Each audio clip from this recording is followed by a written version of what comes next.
ada di tempat ini Tuhan. Di rumah-Mu kami ingin menyembah dan memuliakan nama Tuhan.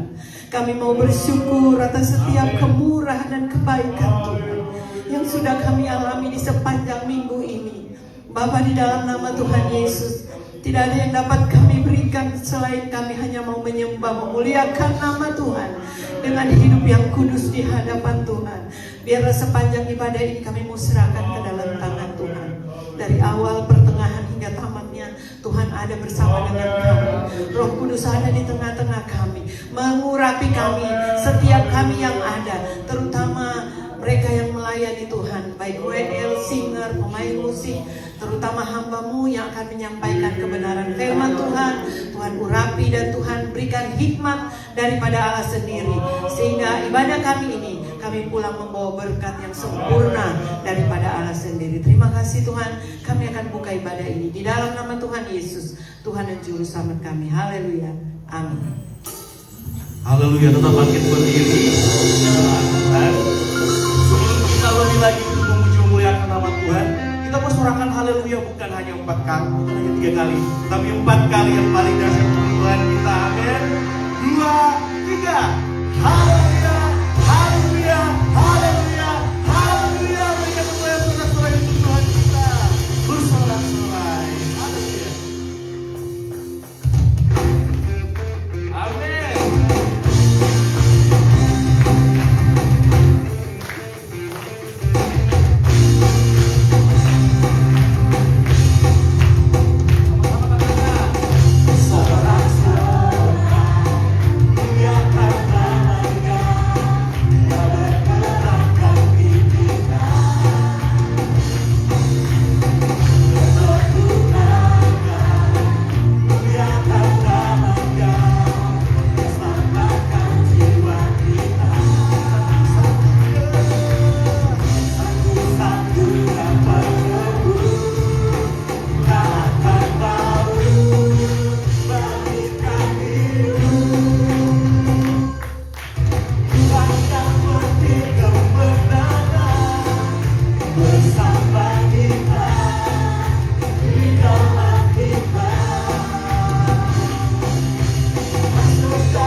Allah kita besar, amin. Great is our God. Haleluya.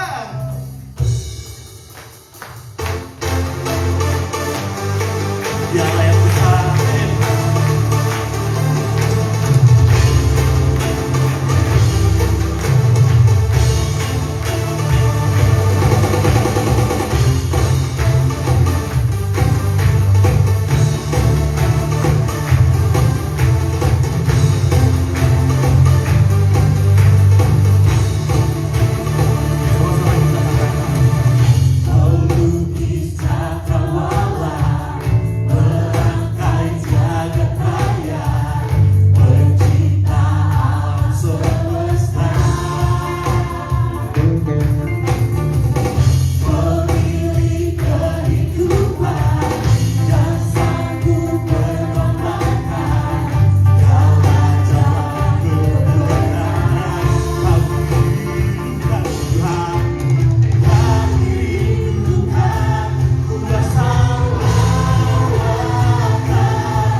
Cuma Tuhan Ibu merasa diberkati pada hari ini.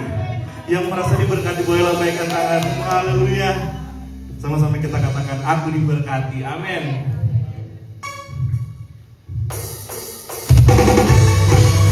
Haleluya.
Haleluya Yesus. Kau Allah yang layak disembah. Kau Raja di atas segala raja ya Tuhan. Tanpa Engkau kami tidak bisa berbuat apa-apa. Kami sudah memuji membesarkan nama-Mu ya Tuhan. Tibalah kami rindu firman-Mu pagi hari ini ya Tuhan. Berfirmanlah buat kami. Biarlah firman yang kami dengar menjadi benih yang boleh tinggal dalam hati yang subur, bertumbuh dan berbuah hanya untuk kemuliaan nama-Mu ya Tuhan. Pakai hamba-Mu, sembunyikan kami di belakang salib-Mu. Biarlah apa yang kami sampaikan sesuai dengan kehendak-Mu ya Tuhan. Urapi hamba-Mu, urapi jemaat semua yang hadir pagi hari ini.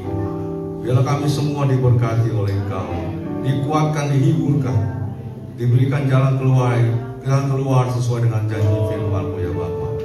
Ampuni dosa kesalahan kami yang banyak. Urapi kami semua, biar hanya Engkau saja beracara pada kehidupan kami dan mendengar firman-Mu pagi ini Tuhan. Kami siap mendengar firman-Mu dengan mengucap syukur dalam nama Tuhan Yesus Kristus. Haleluya. Amin. Silakan duduk Bapak dan Ibu, diberkati Tuhan. Haleluya. Haleluya. Puji nama Tuhan, senang sekali kami boleh ada di tempat ini. Kami tim Glory Ministry dari Bandar Lampung ya. Kali ini baru saya sama teman-teman, mungkin kalau Pendeta John udah beberapa kali di sini.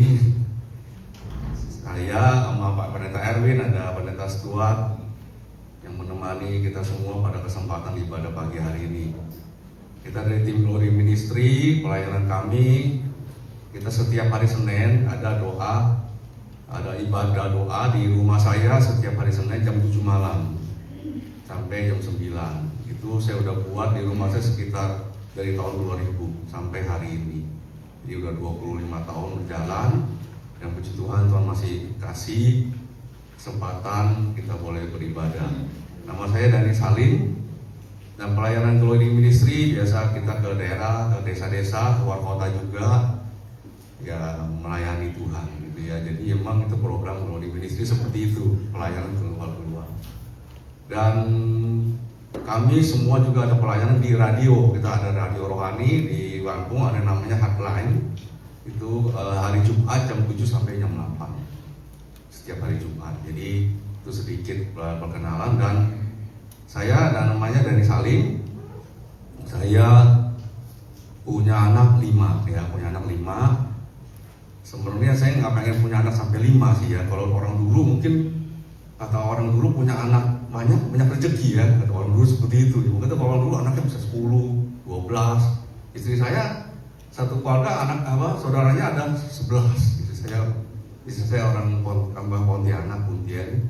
Saya orang Palembang. Jadi istri saya satu keluarga ada 11 orang. Jadi emang orang dulu banyak anak katanya banyak rezeki. Tapi sekarang zaman sekarang banyak anak, banyak biaya. Iya banyak biaya, ya kan. Tapi Tuhan kalau kasih anak ke kita berapapun Tuhan tahu berapa dia akan menolong membiayai semuanya. Jadi memang seperti itu. Coba anak-anak TK sekarang, kalau uang sekolah anak TK aja tuh uangnya udah berapa duit, ya kan. Jadi memang seperti itu keadaan gitu. Jadi kenapa saya anak itu sampai 5? Karena 1, 2, 3, 4 itu perempuan menurut saya. Jadi kitanya nih orang Tionghoa ini cari anak laki gitu untuk meneruskan ini kan marga gitu ya. Jadi hanya 1, 2, 3, 4 ya puji Tuhan, yang anak yang kelima Tuhan kasih saya anak laki-laki. Haleluya. Jadi itulah pertolongan Tuhan. Bagaimana kita setia, kita minta, pasti Tuhan akan memberikan yang terbaik buat kita. Haleluya. Dan pada kesempatan pagi ini saya berterima kasih kepada Bapak Gembala, Ibu Gembala, dan juga Bapak-bapak dan ibu-ibu yang sudah hadir pada kesempatan hari ini, boleh memberikan kami kesempatan untuk melayani di tempat ini, bersama-sama beribadah di tempat ini. Tentunya sukacita sekali ya bisa berjumpa bersama, beribadah, memuliakan nama Tuhan. Haleluya. Dan pada kesempatan siang hari ini saya akan memberikan tema firman Tuhan pada siang ini dengan tema Masih Ada Tuhan Yesus. Amin. Masih rasakan sih, masih nggak ya kita rasakan bahwa Yesus itu masih ada gitu. Amin ya. Cuma kadang-kadang orang kalau dalam keadaan terjepit lupa gitu, oh ya masih ada Tuhan apa enggak gitu ya. Kadang-kadang orang seperti itu, tapi Coba hari ini kita mau imani bahwa masih ada Tuhan Yesus yang sanggup menolong hidup kita. Masih ada satu penolong pribadi yang luar biasa yang akan selalu memelihara hidup kita. Cuma kadang-kadang manusia itu karena udah keadaannya semakin sukar, akhirnya dia mulai lupa Tuhan Yesus itu masih ada nggak ya yang mau menolong saya? Gitu. Itu kadang-kadang menjadi pertanyaan kita sendiri, gitu ya. Memang keadaan emang seperti itu. Kita baca dulu ayatnya di dalam Wahyu ya, Wahyu pasal yang ke-6. Wahyu pasal yang ke-6 ayat yang ke-5 dan ke-6 ya. Wahyu pasal yang ke-6 ayat yang ke-5 dan ke-6, saya akan bacakan firman Tuhan. Wahyu pasal yang ke-6 ayat yang ke-5 dan ke-6. Haleluya. Dan ketika anak domba itu membuka matra yang ketiga, aku mendengar makhluk yang ketiga berkata, "Mari." Dan aku melihat sesungguhnya ada seekor kuda hitam dan orang yang menungganginya memegang sebuah timbangan di tangannya.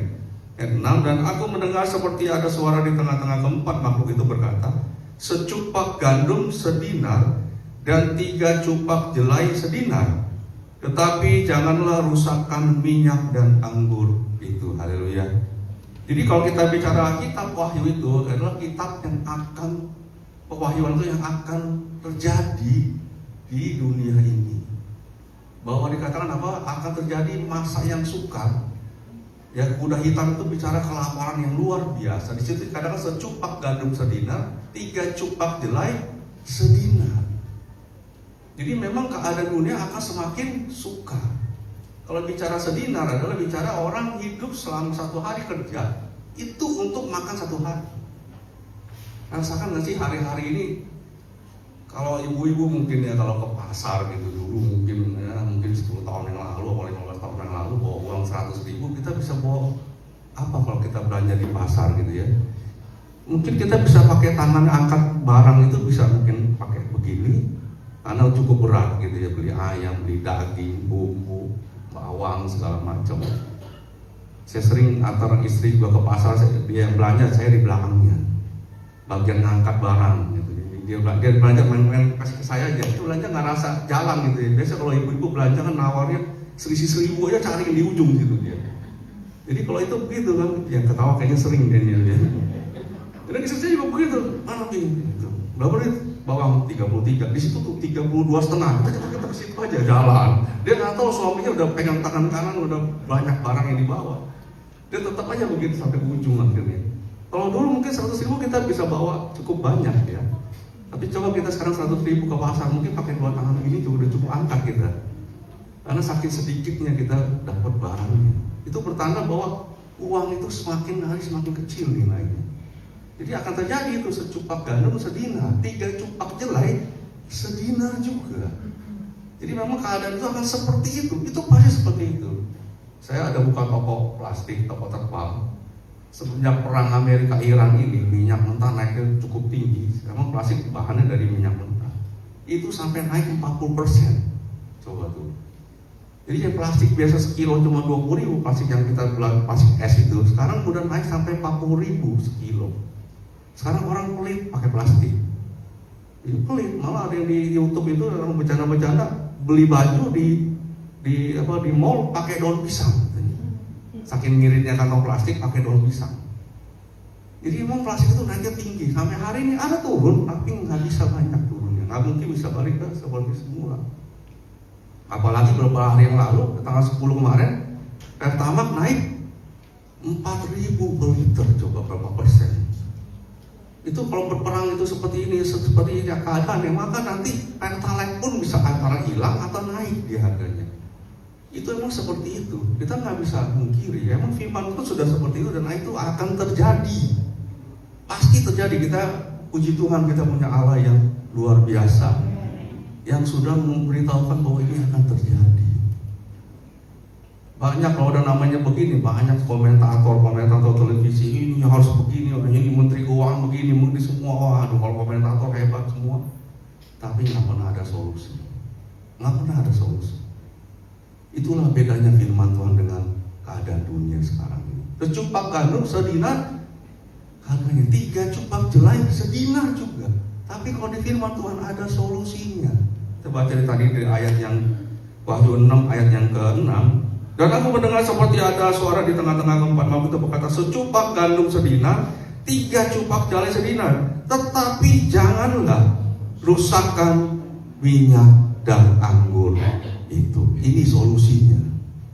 Kita sebagai orang yang percaya, jangan rusakkan minyak dan anggur itu.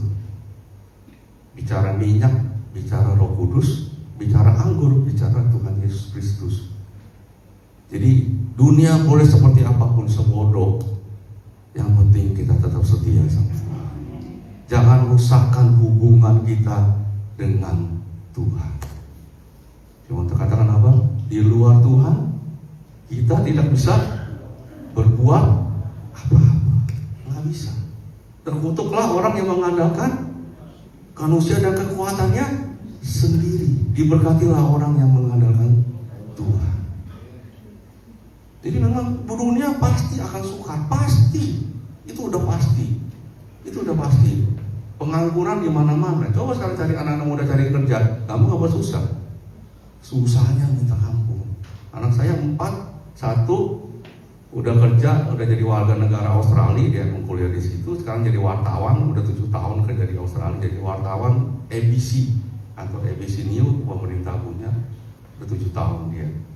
Yang nomor 2 anak saya dokter, baru selesai sekarang lagi kerja di rumah sakit, perempuan juga anak saya yang nomor 2. Dia kuliah di UGM Jogja, sekarang sudah kerja di Bandar Lampung di rumah sakit Immanuel yang saya dulu pernah dirawat di situ. Yang nomor 3 dia suka gambar, dia ambil animasi, sekarang dia lagi mau cari kerjaan belum dapat. Yang nomor 4 lulusan psikologi, dia ambil di Malang.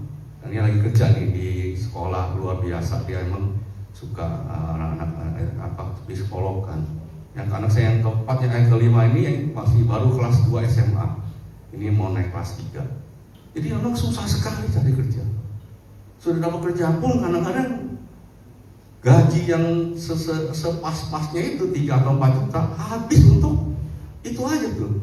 Kalau orang kerja, apalagi di luar kota, kita di Lampung, anak kerja di Jakarta, itu mesti cari kos, satu, kedua biaya hidup, ya, terus ongkos pulang pergi. Itu semua kalau dia gaji 4-5 juta di Jakarta kerja, habis, nggak ada ujungnya, emang. Itu pun ngirit hidupnya. Jadi memang dunia itu akan seperti itu. Tapi Firman Tuhan bilang apa? Jangan rusakkan minyak dan anggur itu. Ini jalannya jauh sekali loh. Keadaan dunia yang sukar begitu, tapi Tuhan kasih jalan solusi yang luar biasa. Jangan rusakkan minyak dan anggur itu. Haleluya. Kita sebagai orang yang percaya harus jangan krisis ekonomi terjadi, tapi kita jangan sampai krisis iman kita kepada Tuhan. Kita harus tetap percaya bahwa masih ada Tuhan yang sanggup menolong hidup kita. Haleluya. Terus kita baca lagi coba di dalam Yohanes ya, Yohanes pasal yang ke-15 ayat yang ke-16.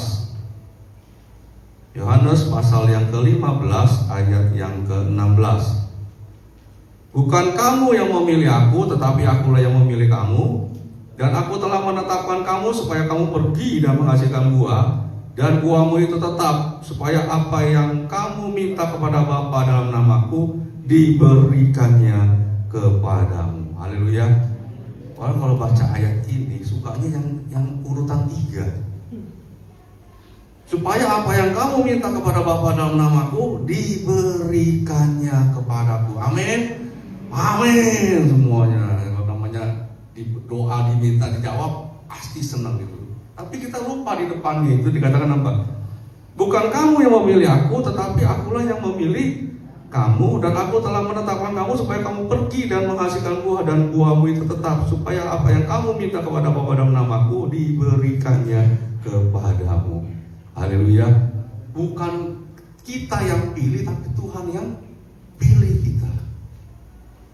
Dimana katakan banyak yang dipanggil, sedikit yang dipilih. Kalau kita sampai hari ini di tempat ini beribadah, berarti kita orang-orang pilih. Coba kalau presiden pilih menterinya, ya pilih menterinya, dari begitu banyak berapa ratus juta orang dipilih oleh presiden menjadi menteri pembantunya, bangga nggak? Oh bangga sekali tuh menteri itu kan. Terus ketika dia dipilih fasilitas dipenuhi nggak? Dipenuhi sama negara, dipilih dipenuhi.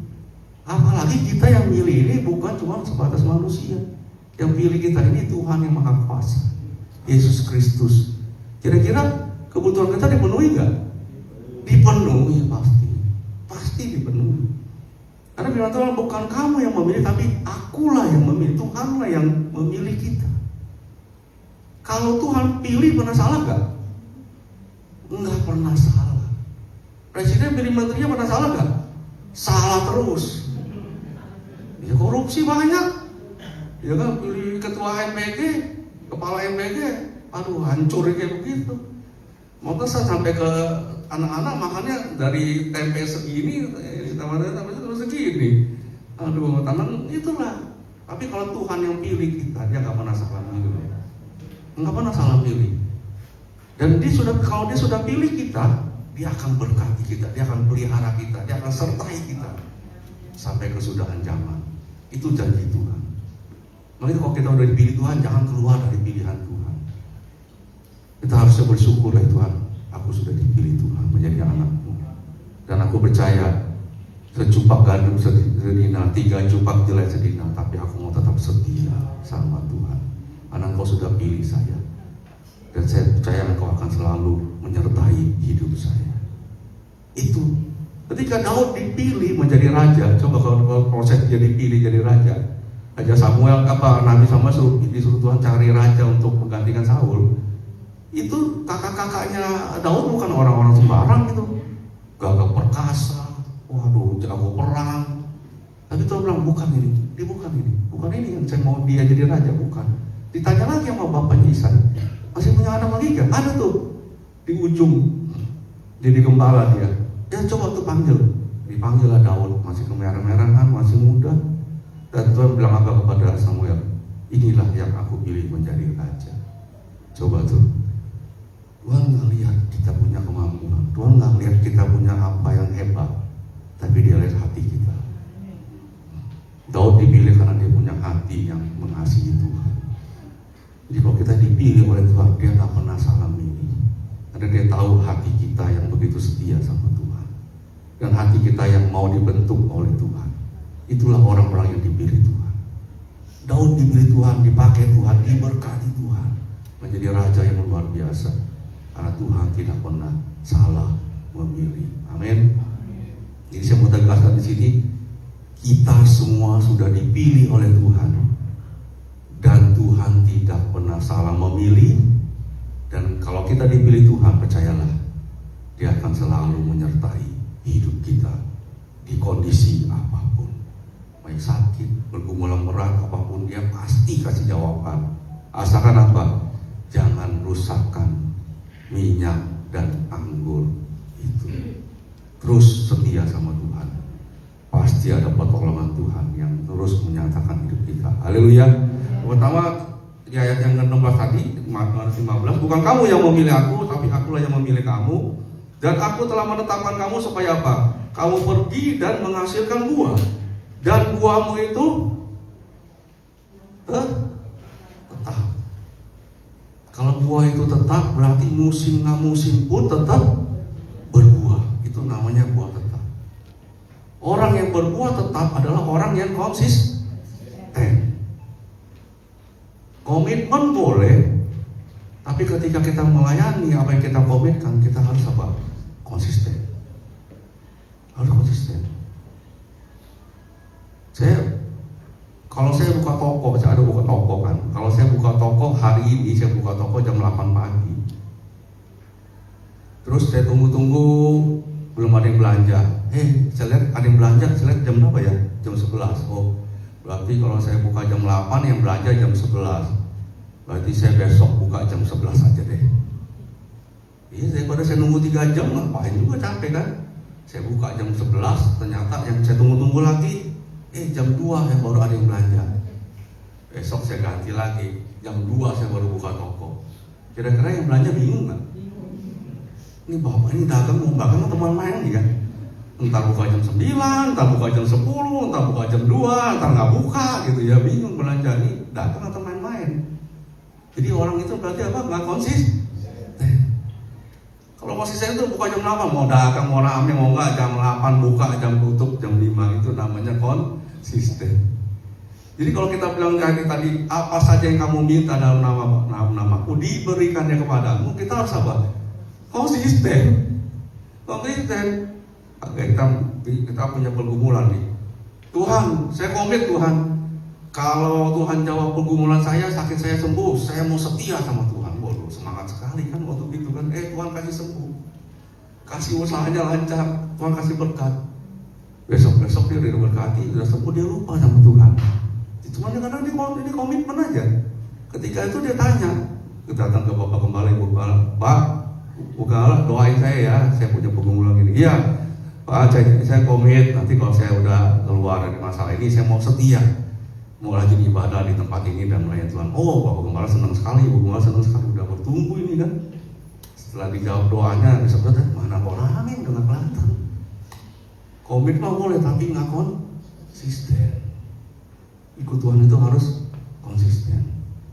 Apapun terjadi dalam kehidupan kita, jangan rusakkan minyak dan anggur itu. Apapun terjadi, mau baik, mau buruk, mau apapun, mau sakit penyakit, saya percaya Tuhan pasti tolong saya. Baru apa saja yang kamu minta dalam namaku diberikannya kepadamu. Coba kalau kita ikut lomba lari gitu ya, lomba lari, kita ikut lomba, kita lari terus kita nggak sampai finish, kira-kira kita dapat piala nggak? Enggak. Kalau kita tengah jalan keluar, bagaimana Tuhan bisa kasih kita berkat? Karena kita nggak konsisten sama Tuhan. Entar ikut, entar enggak, entar ikut, entar enggak. Ikut Tuhan itu harus komit dan konsisten dengan apa yang kita komitkan. Ya Tuhan, saya mau komit, saya mau lebih setia sama Tuhan. Jalaninlah itu terus konsisten. Kesetiaan itu sangat Tuhan hargai dalam kehidupan seperti orang yang percaya. Itu sangat dihargai Tuhan. Orang yang setia itu dihargai oleh Tuhan. Orang yang setia itu dipelihara oleh Tuhan. Banyak orang yang memulai segala pelayanan, tapi kesetiaan itulah yang dilihat. Karena kesetiaan itu mengalami begitu banyak proses. Coba tanya pendeta Bapak Gembala Stephen. Saya kemarin malam cerita-cerita berapa tahun, oh iya saya dulu gini baru sampai hari ini. Kita kalau lihat sekarang mungkin enak ya. Tapi dulunya tuh ya, prosesnya itu ketika dia jalani itu, apakah kita mau tetap taat dan setia sama Tuhan? Konsisten nggak sama Tuhan?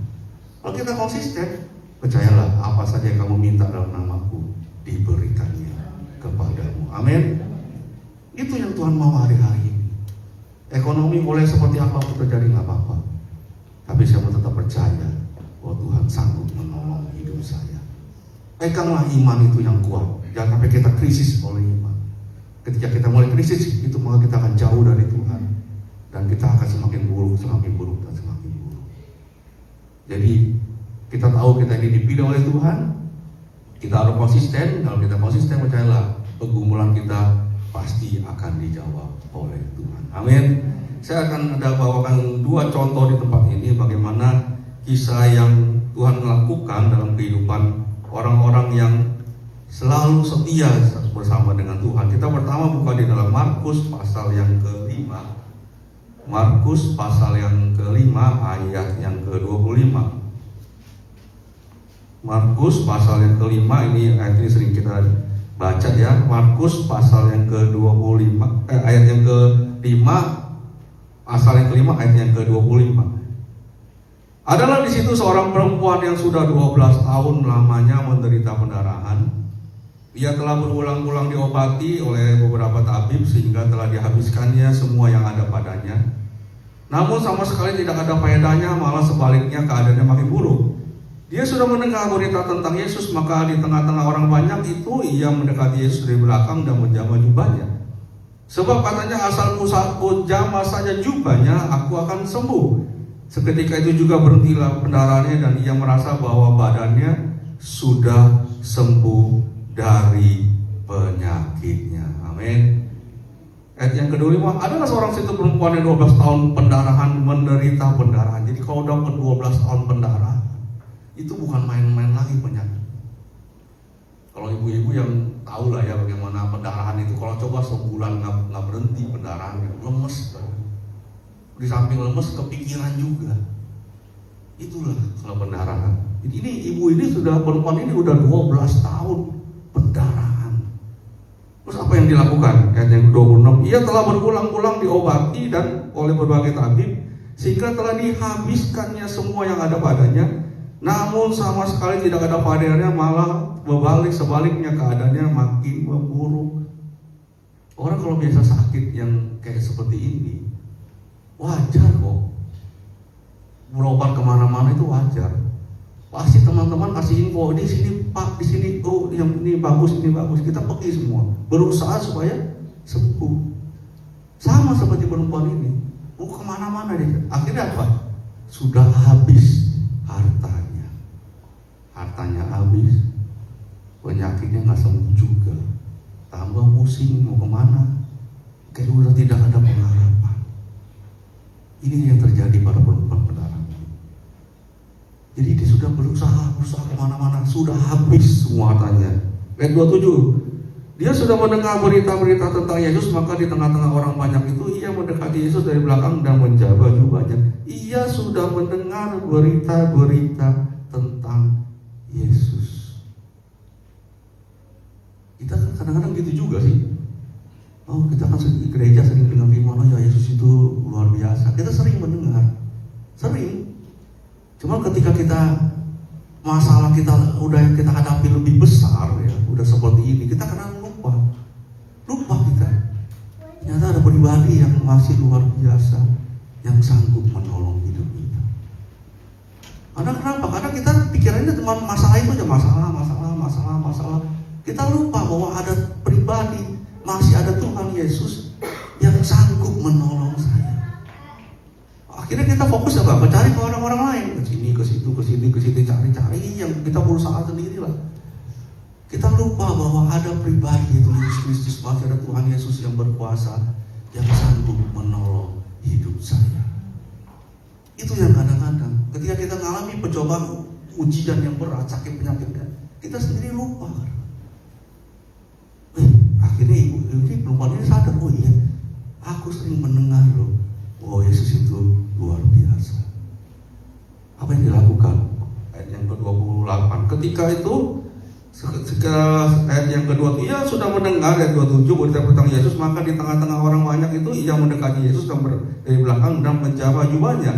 Sebab katanya, asal ku jamah saja jubahnya, aku akan sembuh. Seketika itu juga berhentilah pendarahannya dan ia merasa bahwa badannya sudah sembuh dari penyakitnya. Haleluya.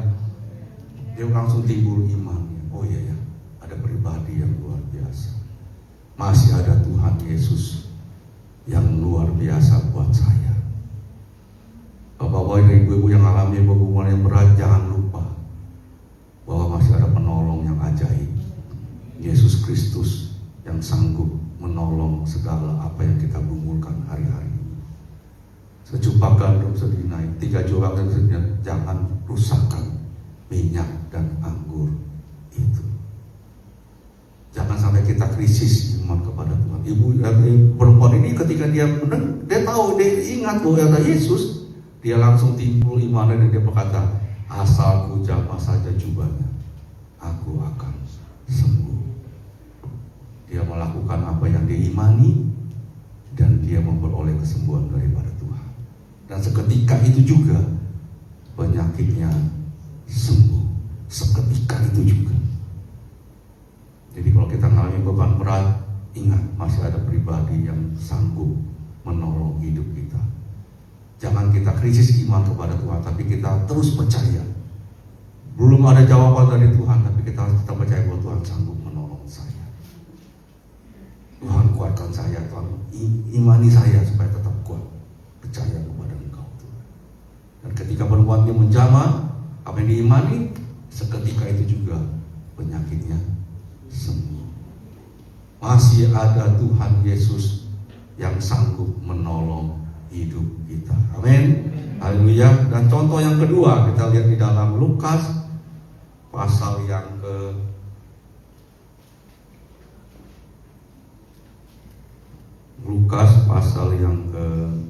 ya. Lukas pasal yang ke-5 ayat yang pertama sampai ke-6. Penjala ikan menjadi penjala manusia. Lukas pasal ke-5 ayat pertama. Pada suatu kali Yesus berdiri di pantau Danau Genesaret. Sedang orang banyak mengerumuni dia hendak mendengarkan firman Allah. Ia melihat dua perahu di tepi pantai, nelayan-nelayannya telah turun dan sedang membasuh jalannya. Ia melihat dua perahu, jadi situ ada dua perahu di tepi pantai dan nelayannya udah nggak ada di perahunya, sedang membasuh jalannya. Ia naik ke dalam salah satu perahu itu, lalu yaitu perahu Simon, dan menyuruh dia supaya menolakkan perahunya sedikit jauh dari pantai. Lalu ia duduk dan mengajar orang banyak dari atas perahu. Setelah selesai berbicara, ia berkata kepada Simon, bertolaklah ke tempat yang dalam, tebarkanlah jalamu, lalu langkah perahu untuk menangkap ikan. Simon menjawab, Guru, telah sepanjang malam kami bekerja keras dan kami tidak menangkap apa-apa. Tetapi karena engkau menyuruhnya, aku akan menebarkan jala juga. Dan setelah mereka melakukannya, mereka menangkap sejumlah besar ikan, sehingga jalan mereka mulai koyak. Haleluya. Jadi situ ada dua perahu dan nelayannya udah nggak ada di perahu. Dan yang ketiga, ia naik ke dalam salah satu perahu itu, yaitu perahu Simon. Saya heran juga kenapa dia Tuhan tahu ini perahu Simon gitu ya. Jadi memang kalau Tuhan yang pilih itu dia nggak pernah salah pilih loh. Dia bisa pilih perahu Simon. Padahal situ ada dua perahu dan nelayannya udah nggak ada di perahu. Tapi dia naik di perahu Simon. Dan menolakkan selalu jauh pantai. Lalu ia duduk dan mengajar orang banyak dari atas perahu. Setelah selesai berbicara, ia berkata kepada Simon, bertolaklah ke tempat yang dalam dan tebarkanlah jalamu untuk menangkap ikan. Jadi ketika Yesus naik ke perahu Simon, Yesus langsung ngomong kepada Simon, dia bilang begini, menolakkan perahunya sedikit jauh dari pantai. Lalu ia duduk dan mengajar orang banyak dari atas perahu. Setelah selesai berbicara, ayat keempat, ia berkata kepada Simon, bertolaklah ke tempat yang dalam dan tebarkanlah jalamu untuk menangkap ikan. Jadi sebelum Simon berkata, menceritakan apa yang menjadi pergumulan dia, di ayat yang keempat, Tuhan sudah tahu apa menjadi pergumulannya. Baru dia dikatakan gini, Simon menjawab, Guru, telah sepanjang malam kami bekerja keras dan kami tidak menangkap apa-apa. Tetapi karena engkau menyuruhnya, aku akan menebarkan jala juga. Jadi ayat yang keempat dan kelima ini prosesnya adalah ketika Yesus naik ke perahu Simon, Yesus suruh Simon bertolaklah agak jauh dan tebarkanlah jalamu. Setelah itu Simon baru cerita, oh ya Guru, saya sudah semalaman nggak dapat apa-apa. Jadi sebelum Simon bercerita kepada Yesus, Yesus sudah tahu apa yang menjadi pergumulan Simon, bahwa dia sudah seharian nggak dapat apa-apa. Kalau nelayan udah seharian nggak dapat apa-apa, biaya udah habis, nggak dapat apa-apa, berarti itu bicara apa? Krisis ekonomi yang begitu luar biasa bagi seorang nelayan. Jadi kita pun mengalami pergumulan apapun, Tuhan sudah apa? Sudah tahu. Karena dia memilih kita, dia tahu apa yang menjadi pergumulan kita. Dia pilih kita ini karena dia ingin menolong hidup kita. Dia pilih kita ini karena dia ingin menyelamatkan hidup kita bersama dengan dia. Itu dia pilih kita. Ada tujuan dia memilih kita karena apa? Dia ingin menyelamatkan hidup kita dengan apa? Dengan caranya. Dengan cara memelihara hidup kita sehingga kita tetap percaya kepada Tuhan. Itu caranya. Karena dia memilih kita. Dan dia memilih perahu Simon itu ada maksudnya. Dia tahu bahwa Simon ini sudah mengalami pergumulan yang berat. Dia suruh bertolak ke jauh. Dan apa Simon yang lakukan? Apa dia membantah? Membantah dia. Tuhan, aku sudah seharian gak dapat apa-apa. Lalu kita kadang-kadang gitu ya. Kita pikir kita udah ahli di segala bidang. Mungkin kita pikir bahwa Tuhan gak sanggup nolong saya. Kita pakai kekuatan kita sendiri. Tapi puji Tuhan, si Simon bilang, ya karena engkau yang menyuruhnya, aku lakukan juga. Ini bicara apa? Iman yang kuat di dalam Tuhan. Tetap percaya sama Tuhan. Ya Tuhan, aku sudah berusaha tapi gak berhasil. Tapi kalau engkau yang menyuruhnya, aku mau lakukan juga. Iman itu apa sih iman? Iman itu adalah sesuatu yang kita belum lihat, tapi kita percaya itu iman. Jadi kalau apa yang kita belum lihat kita lakukan, itu namanya iman yang luar biasa. Simon belum tahu bahwa dia akan mendapatkan ikan banyak, tapi karena dia iman, dia tahu bahwa Tuhan sanggup menolong dia lakukan itu. Dan dia katakan apa? Dia menghasilkan begitu banyak ikan. Jadi iman harus disertai dengan perbuatan. Ketika kita mendengar firman Tuhan, kita imani bahwa dia sanggup menolong saya, maka kita lakukan itu, percayalah Tuhan akan menolong hidup kita. Amin. Jadi secupak gandum sedina, 3 cubak kedelai sedina, jangan rusakkan minyak dan anggur itu. Jadi hari-hari ini Bapak dan Ibu percayalah, pekerjaan Tuhan tidak pernah berhenti. Kita dipilih oleh Tuhan. Asalkan kita konsisten sama Tuhan, apa saja yang kita minta dalam namanya pasti diberikannya kepada kita. Haleluya. Jadi jangan mundur, tetap percaya sama Tuhan, tetap berpegang pada firman Tuhan. Percaya sesungguhnya bahwa Tuhan pasti sanggup menolong hidup kita. Haleluya. Di ujung khotbah ini saya akan bersaksi ya.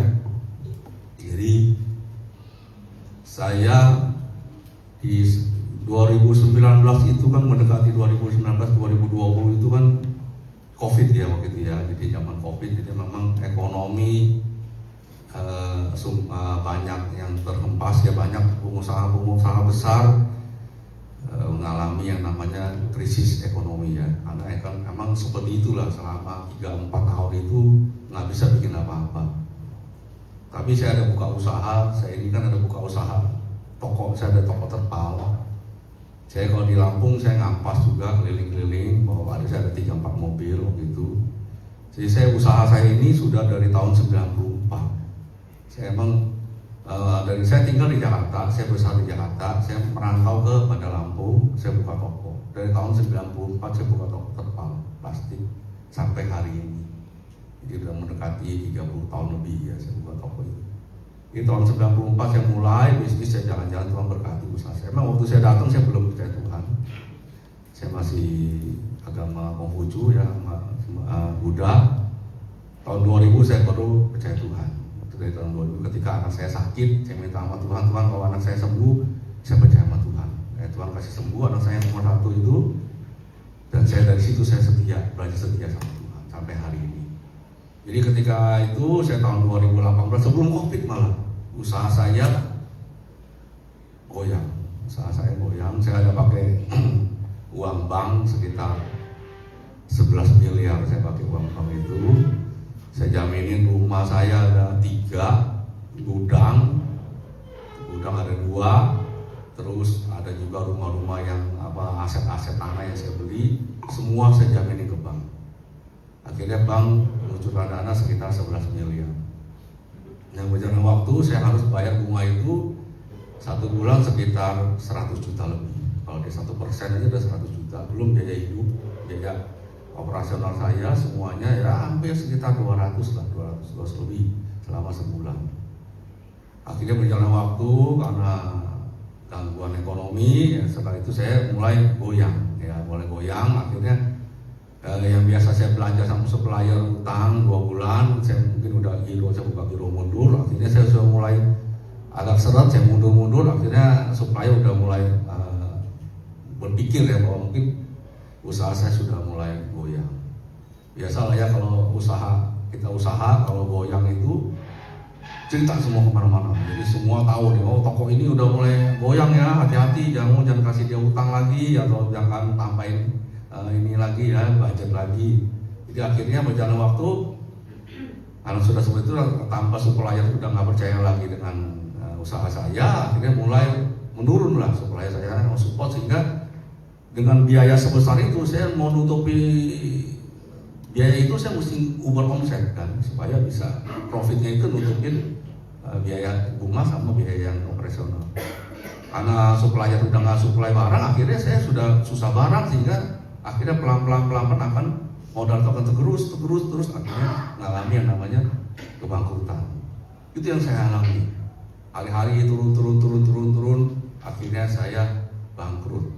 2 tahun setelah itu saya kolaps. Dan untuk menutup biaya bunga, saya harus menyerahkan aset saya ke bank.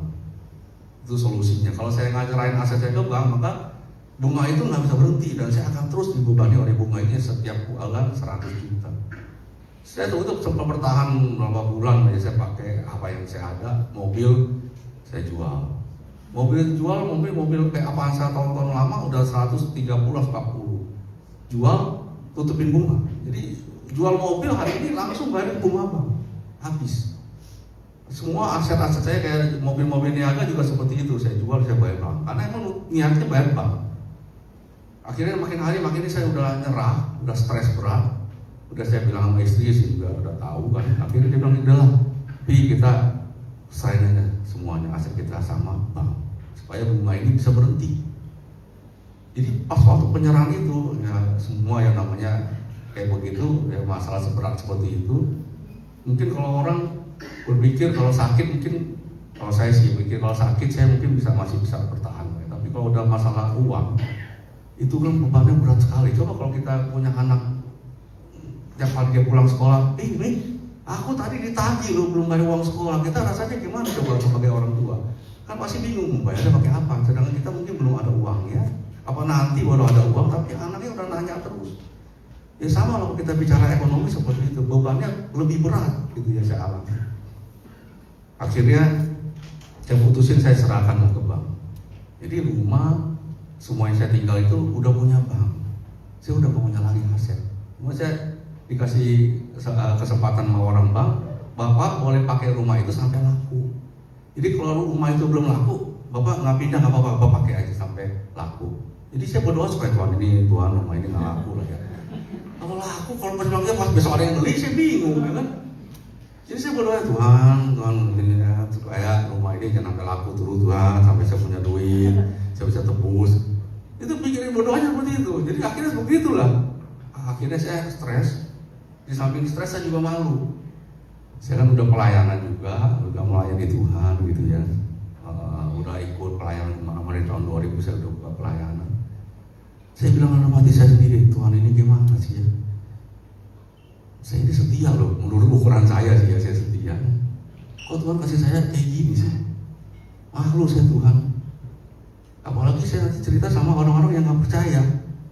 Pasti orang itu bilang, Tuhan katanya itu sih terlalu rajin ibadah, akhirnya gak mikirin kerjaan, akhirnya bangkrut dong saja. Pasti begitu orang yang di luar Tuhan, ceritanya kan begitu. Apalagi koko-koko saya yang masih sebagian belum percaya. Kalau saya cerita itu kan memang, Tuhan lu sih terlalu rajin sih ibadahnya, jadi gak pernah ngurusin kerjaan, akhirnya bangkrut. Jadi gak juga kali ya. Tapi saya kan mau begitu jadi malu. Saya doa sama Tuhan, Tuhan malu lu saya Tuhan. Saya punya kepikiran, pernah ada suara-suara iblis lah ya, bilang begini sama saya, udah lu bunuh diri aja. Udah bunuh diri aja. Jadi anak saya kan ada sekolah di Jakarta Semak 1, tinggal di apartemen, lantainya 19. Saya pikir kalau lompat dari lantai 19 kayaknya langsung selesai kayak gitu. Udah kepikiran tuh, nanti saya bilang sama istri saya pengen lihat anak aja lah, nanti saya lompat, dia juga nggak tahu kan.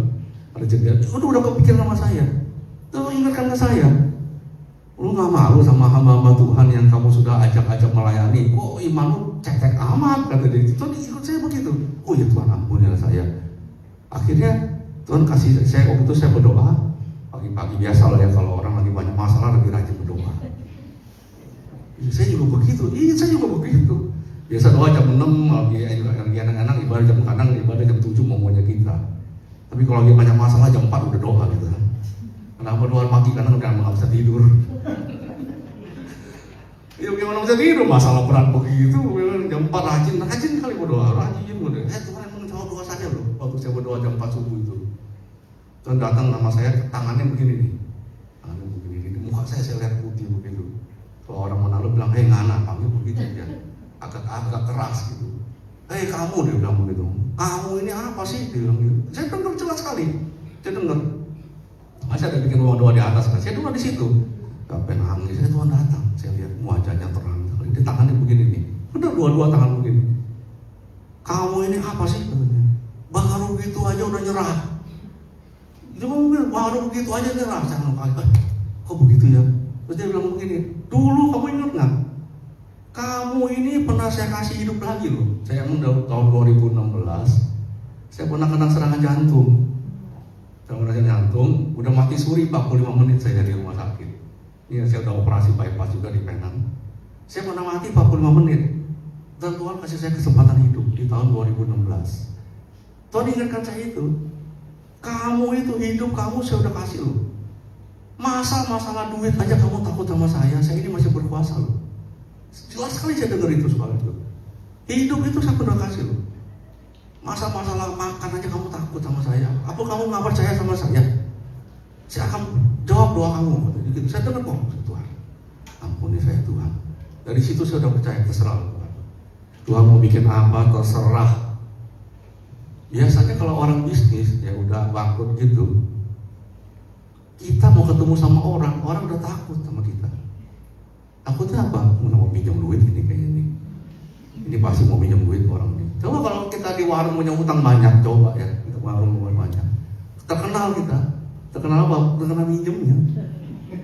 Minjem nggak bayar maksudnya, itu bahaya kan? Itu ke warung mana orang nggak apa-apa ini tukang minjem nggak bayar ini.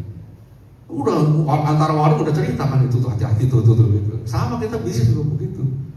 Kalau bisnis kita udah hancur, pelayan di Jakarta udah tahu semua toko itu udah bangkrut tuh. Hati-hati. Jangankan mau telepon, jangan mau ketemu telepon aja udah nggak mau diangkat. Jadi dapat dari mana kita pertolongan? Buntu semua.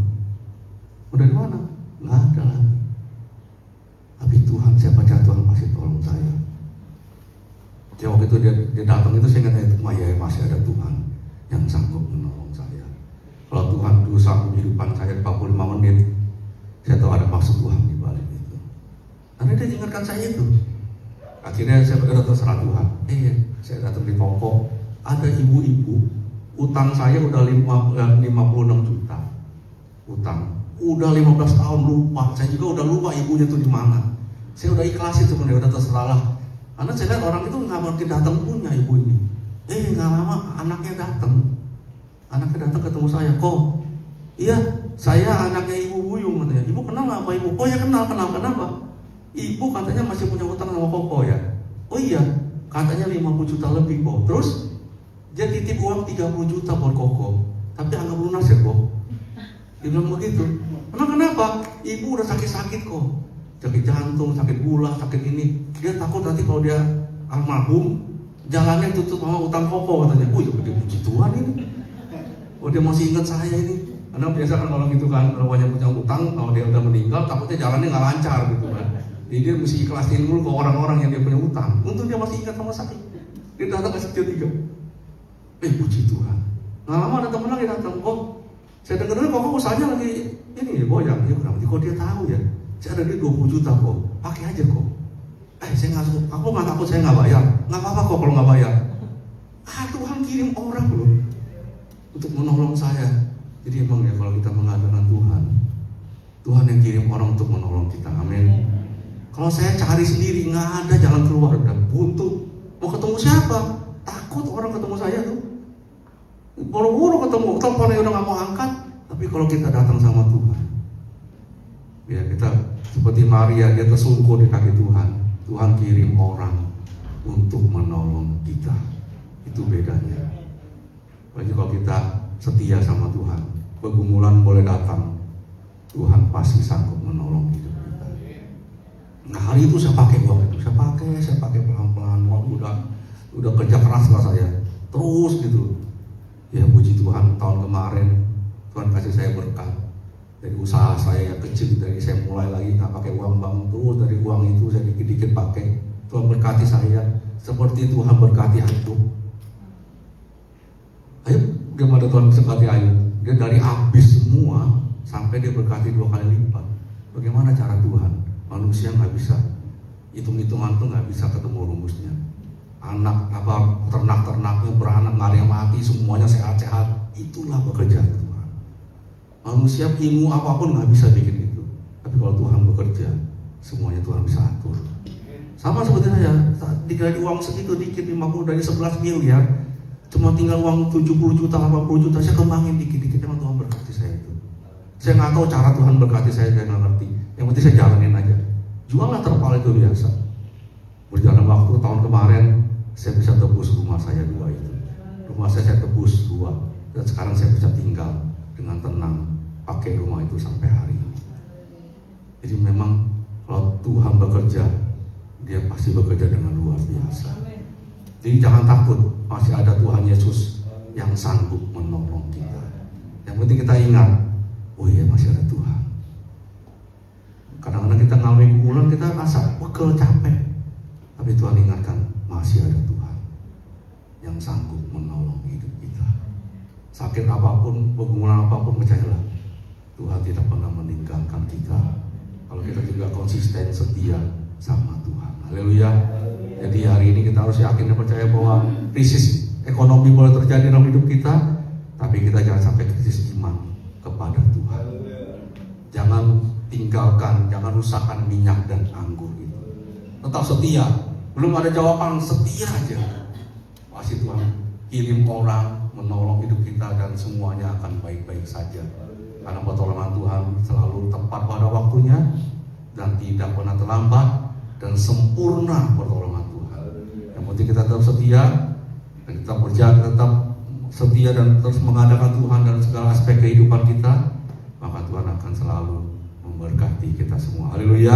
Inilah firman Tuhan pada kesempatan siang hari ini. Kiranya Bapak Ibu semua diberkati oleh Tuhan bahwa jangan rusakkan minyak dan anggur itu. Haleluya. Dan kita akan satu pujian, walau gunung tak berpindah, jiwaku bertanya, apakah masih ada harapan? Walaupun gunung itu tak berpindah.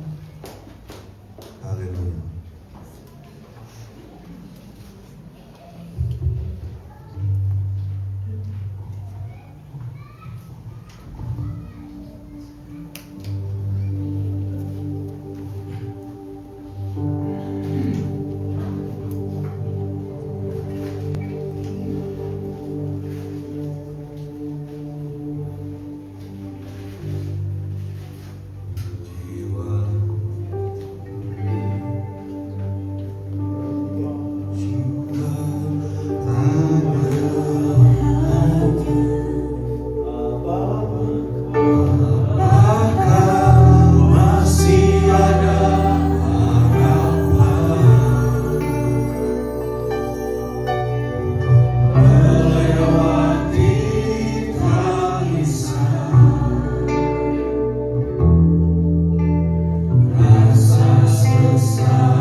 tinggal dalam hidup kita.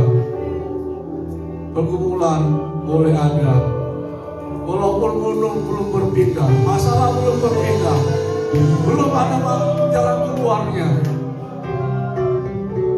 Kita harus percaya masih ada Tuhan Yesus yang sanggup menolong hidup kita. Dia masih berkuasa, Dia masih mengasihi kita, Dia sangat menyayangi kita. Tugas kita hanya membuka hati kita siang hari ini. Buka hati kita biar Dia masuk ke dalam hati kita. Dia akan menyelesaikan apa yang menjadi pergumulan kita. Dia rindu kita membuka hati kita hari ini. Dia sudah mengetok pintu hati kita. Buka pintu hati kita buat Dia masuk. Masalah kita akan diselesaikan oleh Dia. Sakit penyakit kita diselesaikan oleh Dia. Pergumulan kita diselesaikan oleh Dia.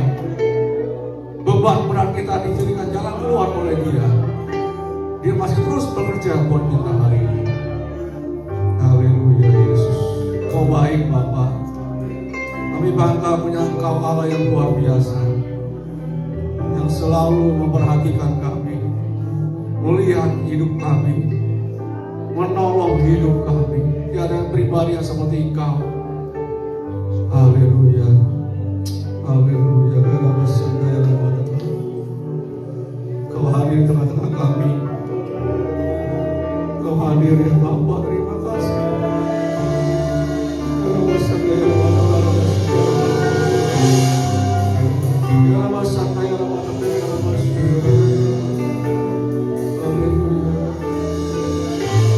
Kalau dulu Tuhan sudah tolong, Tuhan akan menolong kita hari ini. Janjinya tidak pernah berubah. Janjinya tidak pernah berubah. Kalau dulu Tuhan sudah tolong, percayalah, hari ini Tuhan masih tetap menolong hidup kita. Haleluya. Kita akan lakuin dari rapnya saja. Haleluya.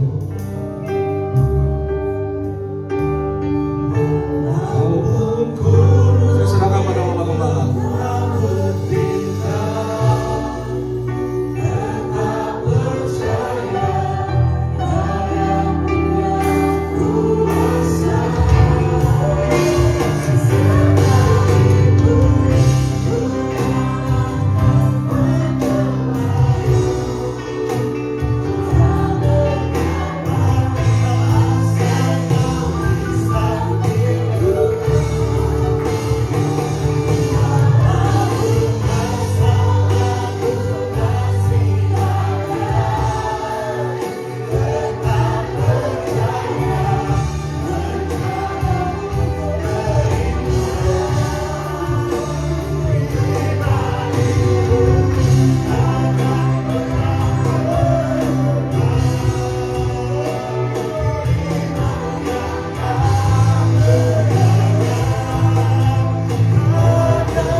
menemani Tuhan. Kami selalu ingat Tuhan, minyak Tuhan dan anggur Tuhan. Kami selalu mengingatkan bagaimana Roh Kudus selalu ada dalam kehidupan kami. Tuhan Yesus selalu bersama-sama dalam kehidupan kami. Dimanapun kami melangkah, meskipun banyak tentangan, tapi kami percaya Tuhan selalu ada di pihak kami semua. Terima kasih banyak Bapa di surga. Terima kasih Roh Kudus. Terima kasih semuanya. Terima kasih Tuhan firman yang selalu menguatkan iman percaya kami kepadamu, supaya rohani kami selalu didewasakan Tuhan, tidak selalu menjadi kekanak-kanakan Tuhan, tetapi kami mau selalu hidup kami ini mau menerima firman yang keras, firman yang tidak keras juga Tuhan, tetapi kami mau selalu mengingatkan bahwa bagaimana campur tangan Tuhan, penyertaan Tuhan dalam hidup kami. Terpujilah nama-Mu, memberkati hamba Tuhan yang sudah melayani kami. Tuhan Yesus, apa yang menjadi doa dan perbulan Tuhan, hamba beserta rombongan yang sudah ada bersama-sama dengan kami di tempat ini, Tuhan selalu memberkati pelayanan